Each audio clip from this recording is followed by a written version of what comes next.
കേരളത്തിൽ കഴിഞ്ഞ 2 ദിവസമായിട്ട് നിറഞ്ഞു നിൽക്കുന്നത് ഒരു വാർത്തയാണ്. അതായത് ഒരു 13-കാരിയായ പെൺകുട്ടി കൊട്ടേഷൻ കൊടുത്ത് തൻ്റെ ഗ്രാൻഡ് ഫാദറിനെ കൊലപ്പെടുത്തി.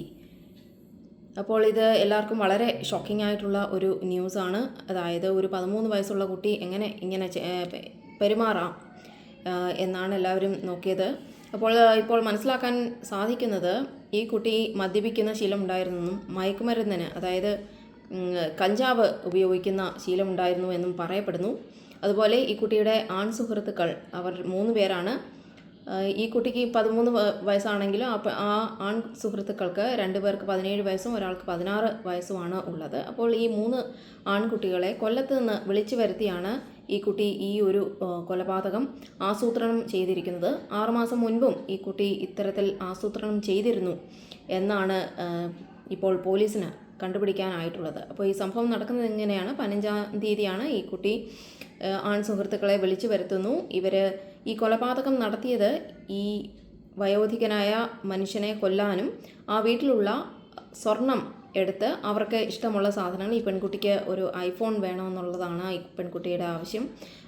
ഈ മറ്റ് 3 ആൺപിള്ളേർക്കും ബൈക്ക് വാങ്ങിക്കുന്നതിനുള്ള പണം കൊടുക്കാം എന്ന തരത്തിലുള്ള ഒരു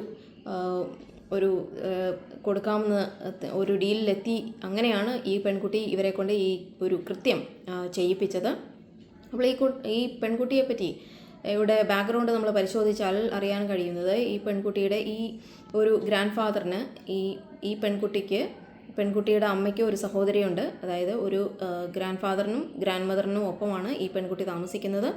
ഈ പെൺകുട്ടിയുടെ അമ്മയുടെ അനിയത്തി, ഈ ഗ്രാൻഡ് ഫാദറിന് 2 പെൺമക്കളാണുള്ളത്. ഈ 2 പെൺമക്കളും വിദേശത്ത് ജോലി ചെയ്യുന്നു.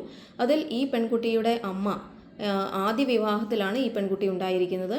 ഈ പെൺകുട്ടിയുടെ അമ്മ വീണ്ടും ഒരു വിവാഹവും കൂടെ കഴിച്ച് ആ ബന്ധത്തിൽ ഒരു കുട്ടി ഉണ്ടായിരിക്കുന്നു. അതിൻ്റെ പ്രസവാനന്തര പ്രസവത്തിൻ്റെ ആവശ്യങ്ങൾക്കായിട്ട് ഈ ഒരു കുട്ടിയുടെ അമ്മ, അതായത് ഗ്രാൻഡ് മദർ ഈ അമ്മയോടൊപ്പം ഹോസ്പിറ്റലായിരുന്ന സമയത്താണ് ഈ പെൺകുട്ടി ഇത്തരത്തിലുള്ള ഒരു കൃത്യം ചെയ്തിരിക്കുന്നത്.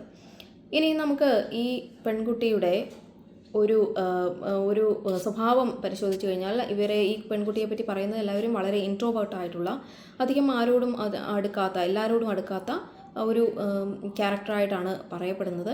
ഒരു കുഴപ്പക്കാരിയായിട്ടൊന്നും ഈ കുട്ടിയെ അറിയപ്പെട്ടിരുന്നില്ല. എന്നാൽ കൊല്ലത്ത് വെച്ച് ഈ കുട്ടികൾക്ക് ആൺ സുഹൃത്തുക്കളുമായിട്ട് പരിചയവും ബന്ധവും ഉള്ളതായിട്ട് പറയുന്നു. അപ്പോൾ ഈ ഇത്തരത്തിൽ ആൺകുട്ടികളുമായിട്ട് ഇടപെടുന്നത്, ലേറ്റായിട്ട് വീട്ടിൽ വരുന്നത് അതുപോലെ മൊബൈൽ ഫോൺ അമിതമായിട്ട് ഉപയോഗിക്കുന്നതൊന്നും ഈ ഗ്രാൻഡ് ഫാദറിന് ഇഷ്ടമല്ലായിരുന്നുവെന്നും അദ്ദേഹം അതിന് ഈ കുട്ടിയെ വഴക്ക് പറഞ്ഞിരുന്നു എന്നുമാണ് പോലീസ് കണ്ടെത്തിയിരിക്കുന്നത്. എന്നാൽ ഈ പെൺകുട്ടിക്ക് ഈ ഇത്തരത്തിലുള്ള ഇദ്ദേഹത്തിൻ്റെ സ്ഥിരമായിട്ട് ഇങ്ങനെ വഴക്ക് പറയുന്നത് കാരണം ഇദ്ദേഹത്തോട് വളരെയധികം പകയുണ്ടാകുവാൻ ഇടയായി എന്നാണ് പറയുന്നത്. അപ്പോൾ ഈ പെൺകുട്ടി ഇപ്പോൾ പിടിക്കപ്പെട്ടതിന് ശേഷം ആ പെൺകുട്ടി പറയുന്നത് ഈ ഗ്രാൻഡ് ഫാദറിൽ നിന്നും ഒരു മോശം അനുഭവം ഉണ്ടായിട്ടുണ്ട്, ബാഡ് ടച്ച് ഉണ്ടായിട്ടുണ്ട് എന്ന് പറയുന്നു. എന്നാൽ അതിൻ്റെ സത്യാവസ്ഥ എന്താണ് എന്നത് ഇതുവരെ സ്ഥിരീകരിക്കപ്പെട്ടിട്ടില്ല. അപ്പോൾ ഇത് ശരിക്കും വളരെ ഷോക്കിംഗ് ആണ്. അതായത് ഈ കുട്ടി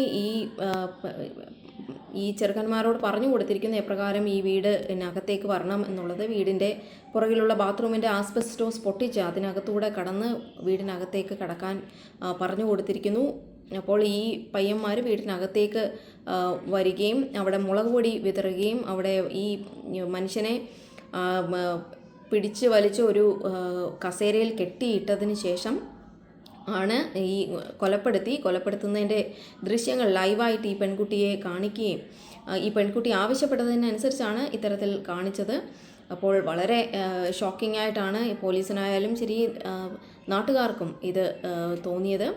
ഇത് ആദ്യമായിട്ട് ഈ പെൺകുട്ടി ഈ കൃത്യം ചെയ്തതിന് ശേഷം ഈ ചെറുക്കന്മാർ ഇവർ പോകുന്നു. ഈ പെൺകുട്ടി ഏതോ ഒരു സുഹൃത്തിൻ്റെ വീട്ടിലിരുന്നാണ് ഈ ഒരു ദൃശ്യങ്ങളെല്ലാം കണ്ടത്.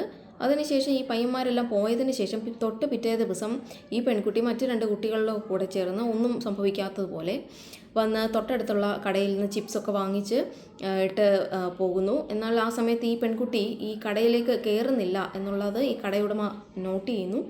അപ്പോൾ അത് ഈ കടയുടമ തന്നെ പോലീസിനെ അറിയിക്കുന്നു. അതായത് ഇത്തരത്തിലുള്ള കൃത്യം നടന്നു എന്ന് മനസ്സിലാക്കിയതിന് ശേഷം